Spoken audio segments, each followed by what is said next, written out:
Assalamualaikum warahmatullahi wabarakatuh. Assalatu wassalamu ala asrofil anbiya'i wal mursalin wa ala alihi wa sahbihi rasulillahi ajmain. Perkenalkan, nama saya Aulia Anggraini dengan NIM 2011-07-1006, Prodi D4 Teknik Telekomunikasi, kelas 1B. Baiklah, saya akan menjelaskan peran iman dalam membentuk sikap dan tingkah laku yang islami. Sebelum mengetahui peran iman dalam bentuk sikap dan tingkah laku yang islami, sebaiknya kita mengetahui apa itu pengertian dari sikap. Sikap adalah perbuatan dan tindakan yang berdasarkan pada pendirian dan keyakinan yang kita miliki. Pengertian perilaku menurut KBBI adalah tangkapan atau reaksi individu terhadap rangsangan atau lingkungan. Pengertian iman menurut bahasa yang berarti tasydid atau membenarkan, atau bisa juga secara bahasa yang artinya pembenaran hati yang melahirkan sikap terima dan tunduk. Sedangkan pengertian iman secara syar'i adalah keyakinan dalam hati, perkataan yang diucapkan secara lisan, serta amalan yang dilakukan oleh anggota badan. Iman dapat bertambah dengan melakukan ketaatan, dan dapat berkurang jika kita melakukan kemaksiatan.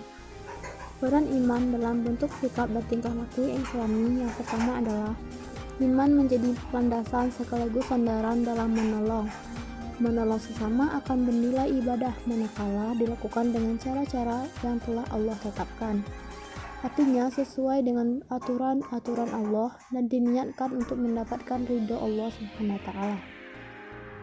Jika perbuatan menolong itu dilakukan dengan cara-cara Allah dan diniatkan untuk mencari ridho Allah SWT, maka kita akan mendapatkan apa yang telah Allah janjikan, yaitu mendapat pertolongan dari Allah baik di dunia maupun di akhirat.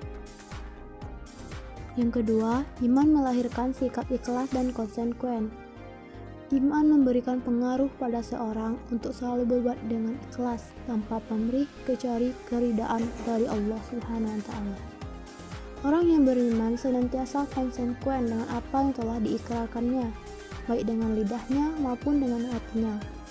Orang yang beriman senantiasa berpedoman pada firman Allah dalam Quran surah Al-An'am ayat 162 yang artinya, katakanlah, sesungguhnya salatku, ibadahku, hidupku, dan matiku hanya untuk Allah, Tuhan semesta alam. Yang ketiga, iman menjadi rujukan dalam memilih cara dan materi menolong.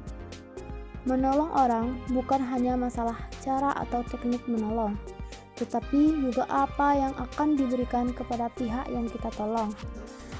Istilah apa di sini berkenan dengan sesuatu yang kita berikan kepada pihak yang ditolong adalah sesuatu yang benar dan baik untuk pihak yang kita tolong. Baik sesuatu itu berkaitan dengan pemikiran, tindakan, kata-kata, atau materi yang disampaikan kepada subjek yang kita tolong. Selanjutnya, iman menjadi pembimbing bagi tingkah laku penolong. Iman juga memungkinkan seorang penolong menjadi lebih ikhlas dan bersabar, sebab penolong yang beriman yakin bahwa dalam setiap kebaikan yang ia lakukan pasti ada balasan dari Allah SWT.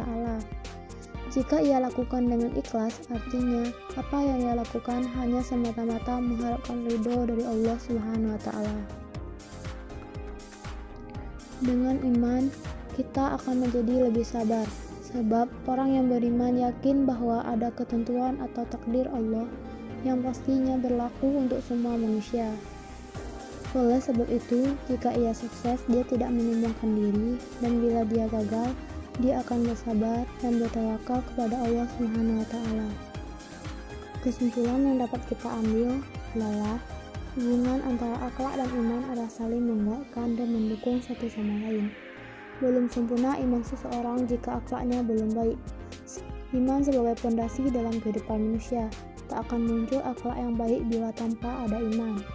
Maka dari itu, akhlak dan keimanan tidak dapat dipisahkan. Adanya keimanan mempengaruhi bagaimana seorang muslim berperilaku, melaksanakan pekerjaan atau aktivitas, dan menjalankan kehidupannya sehari-hari.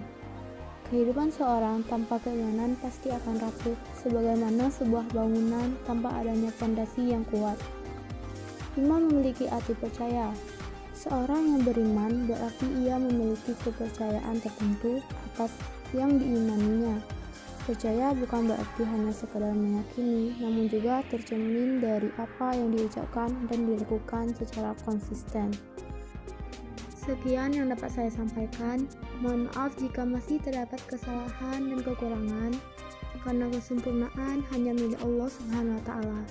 Saya tutup dengan Assalamualaikum warahmatullahi wabarakatuh. Terima kasih.